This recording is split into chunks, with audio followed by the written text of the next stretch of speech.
Good morning, everyone. Welcome to Richmond International Raceway for the big weekend here at NASCAR Racing at Richmond. And I can't think of a better way to start off our Friday morning than to have Although everybody's upset they're in here so early. Thanks for the early time slot. Hey, you know what? You lead off with your top one. Well, thank you. Okay? And you are the defending series champion. You're the six-time series champion. And Jimmie drives the 48, number 48 Lowe's Chevrolet for Hendrick Motorsports. And Jimmie, I'm just going to ask you right off the start. You're on the eve of getting ready to set the chase grid for 2014. It's a little different format, obviously, than what we've seen. 16 drivers will go toe-to-toe that first round next weekend in Chicagoland. What's your thoughts about maybe how your season's gone, how you think that the new chase format has gone, and then now I'm going to ask you three questions, actually, and then how it is going to be defending your championship. Maybe just talk about how you think the new chase format's going, and then about defending your series title. Chase format-wise, I think it's more obviously more generous this year with 16 drivers making the chase. I still feel like once we get in the chase, the first three segments that we go through are very similar to what we've had in the past. If you're winning races and collecting a lot of points, you're going to transfer. And if you were winning races and collecting a lot of points, you're in a great position for the championship. So either way, I think those are very similar. To me, the big difference, obviously, is Homestead and 4 drivers with the same point value going for the championship. I think there's been bit of excitement about who's going to make it in these final races of the regular season, which is good. I mean, anything exciting, any good talking points are important. I do feel like we have seen all the winners that will be in the chase. I feel like the winner on tomorrow night's race will either be probably the 4 car, the 24, or the 2. So I think points will set the field here at the end, and we'll get to Chicago and get started. So I'm excited. I feel like from our season standpoint, we started slow, we got really hot, then we had speed but had some wild luck, as we've all discussed many times. And I feel like the last couple of weeks we've been able to at least get to the checkered flag, and when we've done that, I think our worst finish with a barrage of problems still was at Michigan, and we're inside the top 10 and then 2 top 5s recently. So I think we're trending the right direction. I wish that we were winning races going into the chase. It only makes life easier. I think that we had some mistakes on Sunday night in Atlanta that were just due to not racing for a win and not being accustomed to the pressure coming to those final pit stops. So we're hopefully working through some of those little issues, and we'll have everything firing right starting next weekend.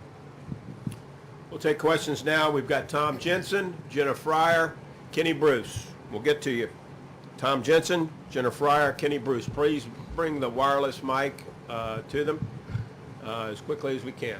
Hi, Jimmy. Tom Jensen, FoxSports.com. A lot of different scenarios going into the race tomorrow night for the guys trying to get in the chase or stay in.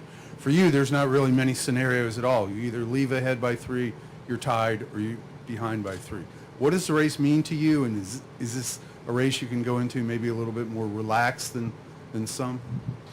It is relaxed due to the chase situation, and implication there. I mean, I would love to win. I'd love to be racing for the win. But this track has been really tough on us for whatever reason. So I feel like I have much less pressure on myself due to the chase side, but a lot more pressure on myself from the personal side. And, I need to figure this place out. And there was a point in time where I was competitive here, but of late, this has been one of our worst tracks. So from my standpoint, and the pressure I'm putting on myself, there's more pressure here than you would ever expect, because I just hate having these huge weak spots in the schedule and at certain racetracks. We'll go to Jenna Fryer, Kenny Bruce, John Householder. Jennifer, AP, I apologize. I have two questions because the first one's based on you calling the 4, 2, or 24 for tomorrow night. Obviously, they've been very good and consistent, but do you think, are you picking them because you think that they are just that much above the rest of the field right now? All three are showing speed, and all three were really strong here in the spring and various times. I mean, this is one of Jeff's better tracks, one of Kevin's better tracks, and then the same with Brad. So I just feel at this time of the year and the way those three cars have been running in general, those 2 or 3 elements kind of put them up front, in my opinion. And then my other question is, how important was it as an organization to get Casey in that chase and have all 4 cars in there? And what do you think it'll be like as the chase goes on and you guys are starting to get into knocking people out and it's the 4 of you guys against each other? I mean, there's many things that lead into my happiness for Casey and his team and the fact that they're in the chase. One, just as a friend. I mean, I know how hard Casey's been working. I know it's not been the best situation at times over the course of the year, and going on a long winless drought isn't easy on him. And so from a friend standpoint, I was just really happy for him to get it done and show up there at the end of the race. First half of the race, when I was around him, Gordon and I were teasing him at our team meeting on Tuesday. I mean, there's no chance we thought that 5 car was going to win the race. I mean, he was dead sideways and going the wrong direction. So, again, happy for him as a friend, for our organization. It's important that all cars are winning. It's expected that all Hendrick cars win. And I think we also expect all 4 cars to make the chase. So, when I look at the Hendrick campus and what it does for our organization, massive for all the people working there. Then you get into the sponsor side, and sponsorship stuff to piece together. 4 winning cars, Casey's race car winning, it just helps. It helps in so many fronts. So when we get in the chase and get racing, it increases our odds. Now we have 4 cars that have a chance to win the championship, and if one of our 4 cars wins it, the upside in that for Hendrick Motorsports is massive. There's cash incentives, sponsor implications, all of that. So then the fact that we like trophies doesn't hurt either. So there's just a kind of domino effect of positive things that can happen and have started to happen since Casey won. We'll take Kenny Bruce, John Householder, Bob Pockris. Kenny Bruce with NASCAR.com. Jimmie, with the chase starting next week, have you started looking at this year as an opportunity to win a 7th championship, or do you just look at it as an opportunity to win this year's championship? Right now, it's an opportunity to win this year's championship, and it's kind of been that way for me over the years. Even when we had that consecutive streak going, I didn't feel the pressure of that streak, and I don't think I'll feel the pressure to try to tie our 2 greats in our sport until it's right there in front of me. Right now, it's just a championship. If I get to Homestead and have a chance and I'm one of the 4, as much as I want to push that out of my mind that I'm racing for history, it'll be there, and I won't be able to hide from it at that point. Go to John Householder, Bob Pockris, Paul Woody. John Householder, NASCAR Productions. You kind of mentioned getting ready for the chase and stuff like that. Next week's Chicago, a track you've had success at. The past 2 times you've been there, you've had top 5 finishes. Does this build confidence for you as you head into a track like Chicago to potentially get a really good start off in the chase? Yeah, it's a great track for us, so we're definitely excited to lead off with a strong track in the chase. I think all 10 tracks are really good for us, but Chicago is definitely on the top side for us. I've been so close to winning there, and my own personal kind of goal, and also really kind of a team goal is to win there for Chad. I've been able to win at my home track a few times, and we've been really close in Chicago for Chad. So obviously, focus is on starting off the chase in the right foot, get a win so we can transfer. Second goal would be to run the top 5 again and cover the points side, and then in there as well would be winning at Chad's home track. Bob Pockris, Paul Woody, Marty Smith. Bob Pockris, Sporting News. Hendrick and Penske have won 16 of the 25 races. I know you don't count anybody out, but is it any fun that that looks like that those two groups are the kind of leaders, and the fact that you guys have kind of had a somewhat nice back and forth sometimes in the media.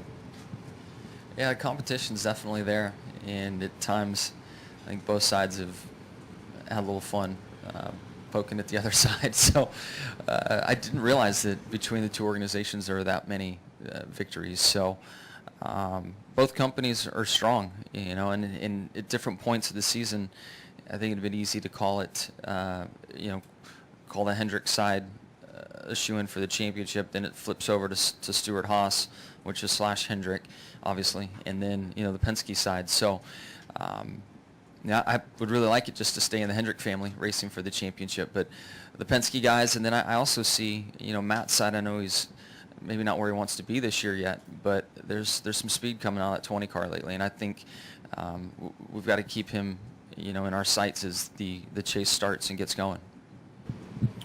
All right, we'll take 3 more questions. Paul Woody, Marty Smith, Stan Creekmore. Jimmy, this is an off-the-track question. Jeff Bodine is talking about trying to set up a fund for drivers who have suffered concussions. That's something you'd be in favor of, something you would contribute to, or do you have any ideas of how the mechanics of that might work, of using a percentage of the TV money, a percentage of purse money, anything like that? Yeah, I'm unaware of I'm unaware of Jeff even trying to set that up, but I'm in favor of giving back to our sport. You look at the things that we do from a charity standpoint. I think myself, along with many other drivers, focus heavily on that stuff.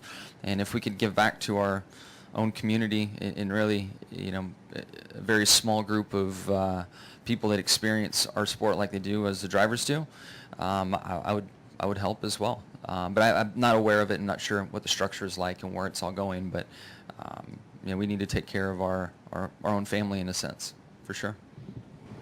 Marty Smith, final question then to Stan Creekmore. Go, Marty. Marty Smith, ESPN. Given the context of the season to date and what tracks are coming, what team is the class of the field as we head to the start of the playoffs?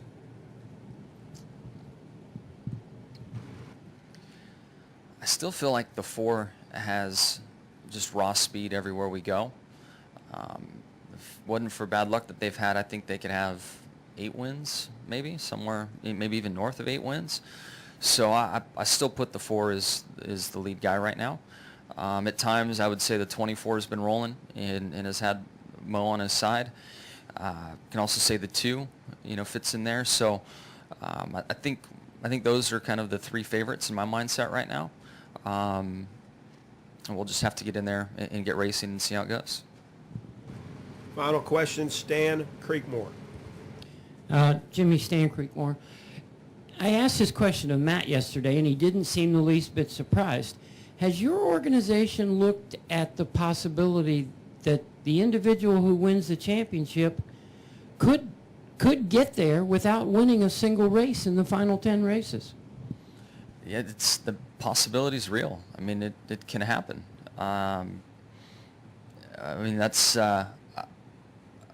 That is in my eyes. I feel like having a 10-race stretch, there needs to be some kind of reward for consistency.